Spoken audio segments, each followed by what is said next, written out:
it occurred to me after hearing some other stories about other things that went on in there in terms of medical experiments, dental experiments, that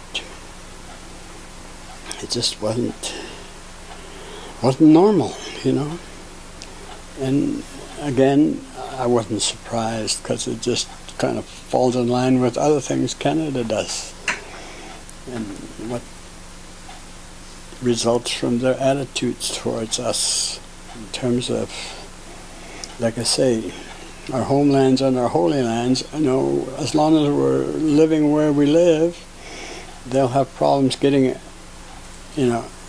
what they really want. Do you still feel that the Canadian society is racist towards the Aboriginal community?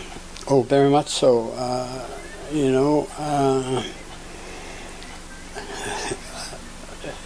We experience it daily, restaurants. My nieces and I were talking about here in these stores in North Vancouver.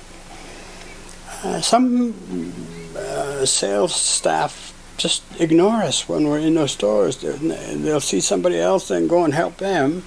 They'll see us and they just kind of leave us alone, and we have to go and seek people out to find out things like that. And that's pretty common. And I know I've been in restaurants over the years where I've sat down and waited for service, and other people come in behind me and get served right away, and all that kind of stuff happening, I remember visiting friends in Maine and Hastings.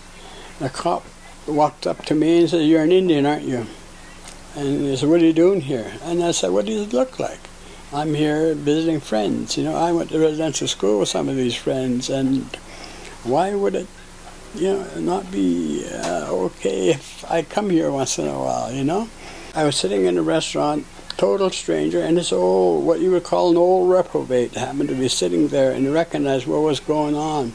Came and tapped me on the shoulder and says, "Sonny, come with me.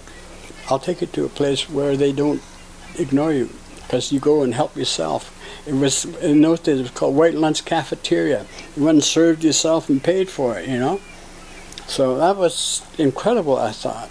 That's one of my early childhood memories of being the first time in the city. This old guy who people would treat as drunk and good for nothing, was the kind of guy who just, looked out for a little boy. That was rare. And like I say, I don't think that will happen to him, because people are a little bit more subtle and a little less overt in terms of how they treat kids and people. Their peers treat them as equals until a certain age. And when he starts dating, his friends' parents will turn their children against him.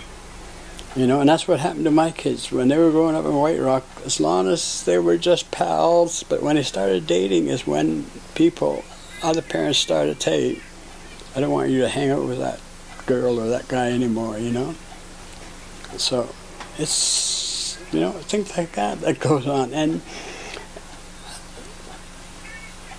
I think that's where it all starts, with parents and the citizens of this country, which is why Canada doesn't change, because they are part and parcel of all of white Canada. I don't like to say white Canada, but that's what it is,